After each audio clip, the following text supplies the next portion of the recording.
fabulous museums. Like there's a giant architry in Mexico City that I would never see. And that was really cool. Yeah, it's really cool. Because it wasn't near anything you see. We have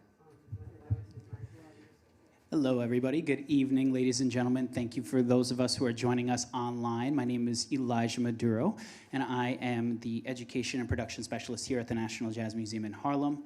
On behalf of Tracy Hyder-Suffern, our Executive Director, and Ryan Maloney, our Education and Programming Director, I'd love to extend the welcome from them and myself to welcome you guys here to the museum.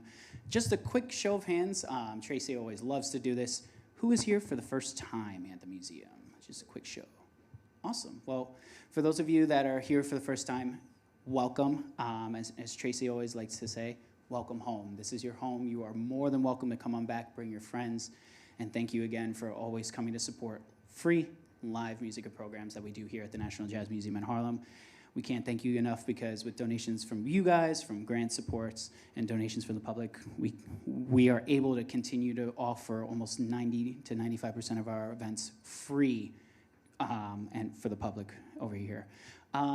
This event is a special one because it is actually concluding our Jazz Is Now Curatorial Fellowship for 2024.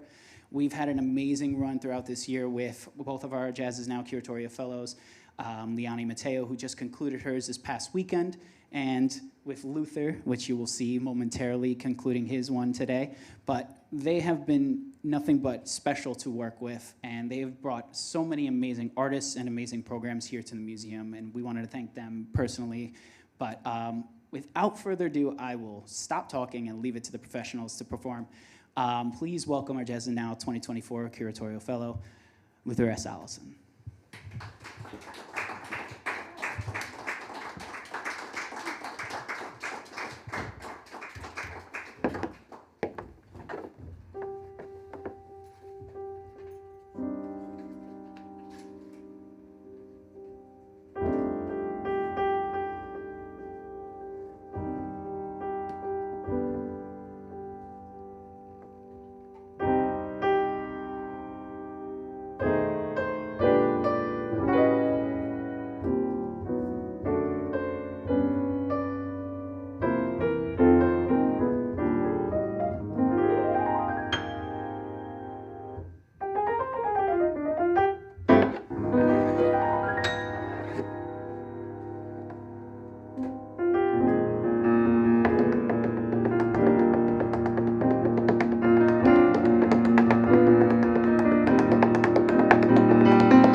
Give it up for the one and only John Manzari on tap dance. And also give it up for the incomparable Quiana Lewis. Quiana Lewis. Yes, indeed. Just a little bit of backstory on how all of this came together. My hometown is the beautiful, the illustrious Charlotte, North Carolina. Give it up for Charlotte, North Carolina, the best city in all of the land. And being born and raised in Charlotte was a beautiful place to be. It was a wonderful experience.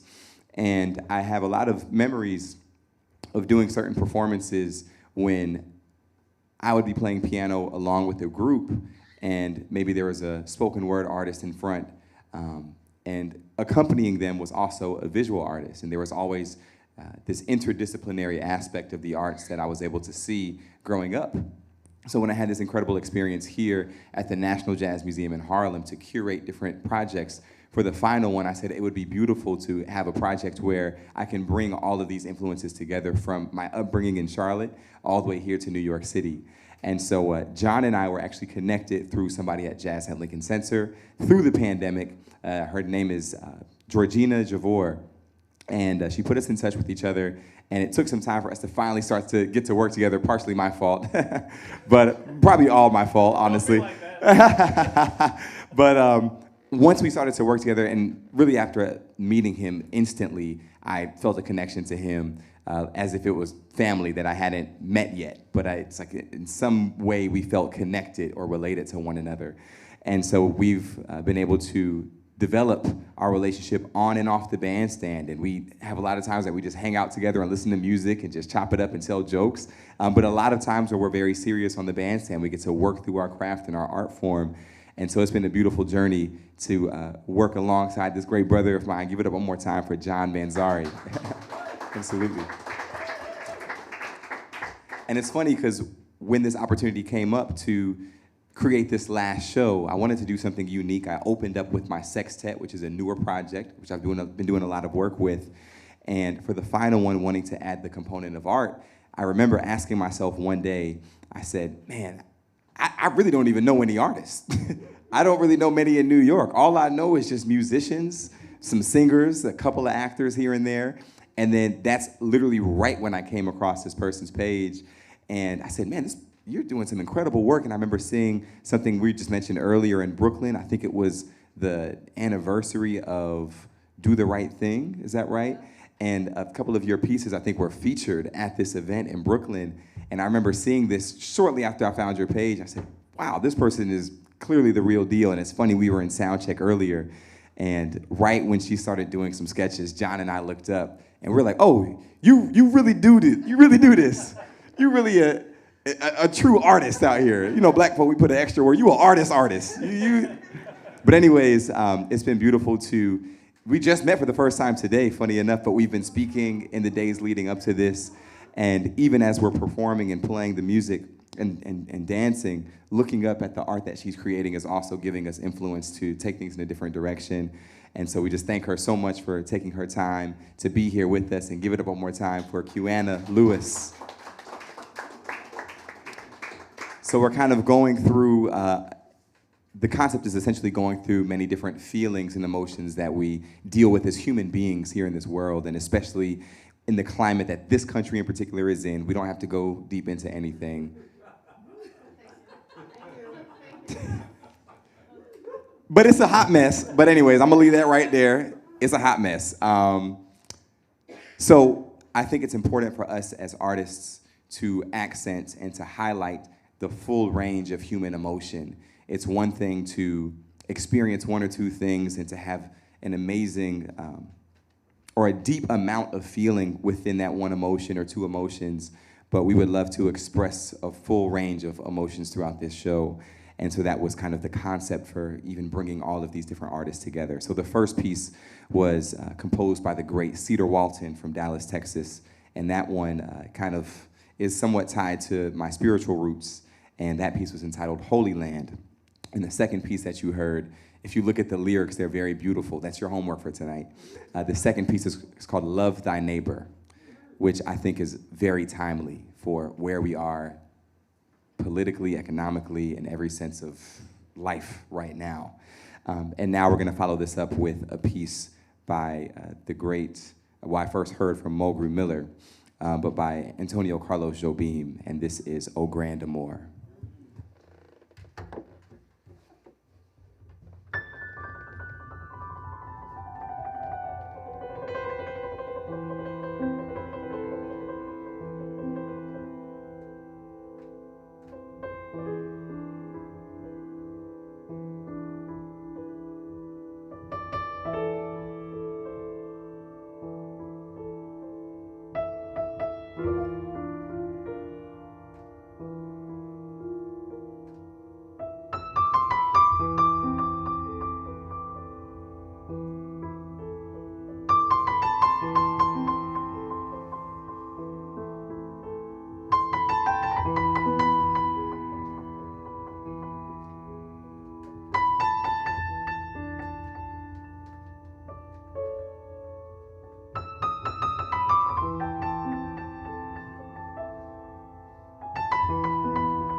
This next piece is one that I composed when I first moved here to New York City 5 years ago, and I started seeing somebody at the time, beautiful young lady, and to fast forward, I married her a month ago. Thank you, thank you. So when I first moved here, I joined a band of an incredible musician named Ulysses Owens Jr., and he asked me to compose some music for the group. And I had just moved away from Michigan where I met her. I was doing graduate school at Michigan State University, and she's from the Lansing area. And fast forward, moved to New York, and the first song that I could think of essentially didn't even come from my mind. I feel it came from my heart. And this was basically my first love song, if you will. So this is dedicated to my, at the time, girlfriend and my now wife, Yvonne Lorelei Allison. Yes, indeed. And this is entitled Until I See You Again.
This next piece is also from my wife.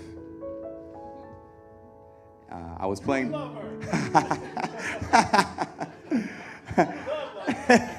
Exactly.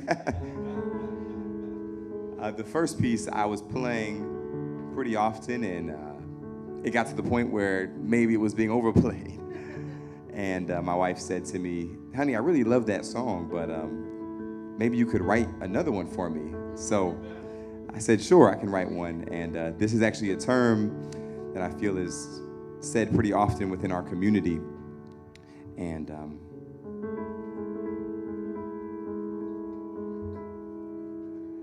after I wrote it, I said, well, I'd like to also dedicate this to all sorts of love around the world as we are learning to appreciate and accept these forms. And this is actually a tune I wrote. I call this one Black Love. I hope that you enjoy.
We've come here to the end of our time, but thank you so much for being here. And this final composition is an original and the title track from my debut record, which was released July 19th of this year. And this piece is entitled I Owe It All to You. We hope that you enjoy and that you enjoy this performance. And one more time for the great John Manzari on tap dance. We give it up for Quiana Lewis on art. My name is Luther Allison. Thank you again for coming. We appreciate you all. You killed that. Thank you once again. This is I Owe It All to You. We hope that you enjoy.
John Manzari, Quiana Lewis.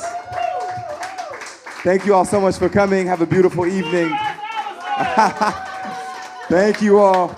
We appreciate you. Have a beautiful night.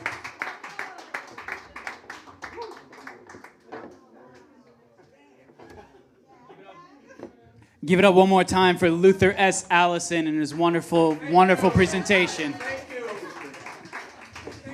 Thank you again so much, guys, for coming out to National Jazz Museum in Harlem tonight. This concludes our wonderful Jazz Is Now Curatorial Fellowship for 2024. Thank you again so much. Get home safely.